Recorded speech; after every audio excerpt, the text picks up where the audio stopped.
নমস্কাৰ। এই মুহূৰ্তত অসমৰ প্ৰত্যেকগৰাকী জনতালৈ দিব ওলাইছোঁ ডাঙৰ খবৰ। তো যিসকল মানুহে ভিডিঅ'টোত ক্লিক কৰিছে অনুগ্ৰহ কৰি ভিডিঅ'টো প্ৰথমৰ পৰা শেষলৈ চাই থাকিব, কিয়নো এইটো ভিডিঅ'ৰ মাজত চৰকাৰী ঘৰৰ পৰা আৰম্ভ কৰি অৰুণোদয় আঁচনিলৈ কেইখনমান গুৰুত্বপূৰ্ণ খবৰ আপোনালোকক প্ৰদান কৰিম। তো অনুগ্ৰহ কৰি ভিডিঅ'টোত ক্লিক কৰিছে যদি ভিডিঅ'টো প্ৰথমৰ পৰা শেষলৈ চাই থাকিব। লগতে মোৰ চেনেলত নতুন হ'লে প্লিজ চেনেলটো ছাবস্ক্ৰাইব কৰি মোৰ লগত থাকিব আৰু ভিডিঅ'টো ভাল লাগিলে অনুগ্ৰহ কৰি শ্বেয়াৰ কৰি দিব। তো বলক ভিডিঅ'টো আৰম্ভ কৰি আজিৰ প্ৰথমটো গুৰুত্বপূৰ্ণ খবৰৰ বিষয়ে বিস্তাৰিত জানি লওঁ। তো আজিৰ প্ৰথমটো গুৰুত্বপূৰ্ণ খবৰ হ'ল চৰকাৰী ঘৰলৈ। তো আপোনালোকে মোবাইল স্ক্ৰীনত চাব পাৰিছে চৰকাৰী ঘৰলৈ এনেকুৱা এক বিশেষ আপডেট ইতিমধ্যে আমাৰ হাতত আহি পৰিছে।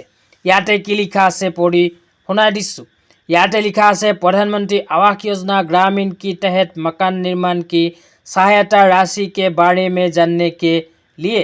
तो আপোনালোকে যদি प्रधानमंत्री आवास योजनार सरकारी घर পোৱাৰ বাবে আবেদন কৰিছিল তেন্তে আপোনাৰ বেংক একাউণ্টত চৰকাৰী ঘৰৰ টকা সোমাইছেনে নাই কেনেকৈ চাব আপোনালোকক বিতংভাৱে জনাই দিছোঁ। অনুগ্ৰহ কৰি ভিডিঅ'টো চাই থাকিব। ইয়াতে 1 নম্বৰ লিখা আছে pmayg.nic.in की वेबसाइट पर जाए। तो प्रथमे आपनालोके pmayg.nic.in ऑफिशियल वेबसाइट विजिट करिब लागिब। तार पिছত 2 नम्बर लिखा আছে होम पेज में स्टेक होल्डर का विकल्प सुने। तो आपनालोके ऑफिशियल वेबसाइट विजिट करार पिছত स्टेक होल्डर ऑप्शनत क्लिक करिब लागिब। तो स्टेक होल्डर ऑप्शनत क्लिक करार पिছত 3 नम्बर लिखा আছে IAY बा PMAYG बेनिफिशियरी का विकल्प सुने। तो तार पिছত आपनालोके IAY बा PMAYG बेनिफिशियरी ऑप्शनत क्लिक करिब लागिब।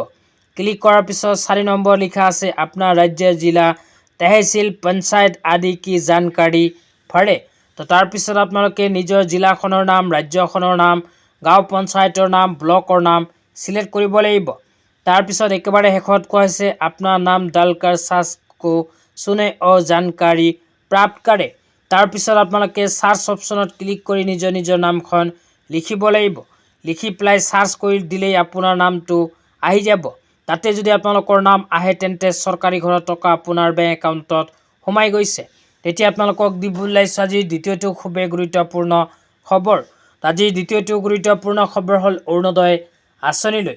তো যিসকল মহিলাৰ নাম অৰুণোদয় আঁচনিত অন্তৰ্ভুক্ত হৈ আছে সেই সকলো মহিলাক প্ৰতি মাহৰ 10 তাৰিখতে চৰকাৰে অৰুণোদয় আঁচনিখন আৰম্ভ কৰাৰ পিছত অৰুণোদয় আঁচনিৰ টকা প্ৰদান কৰিছিল।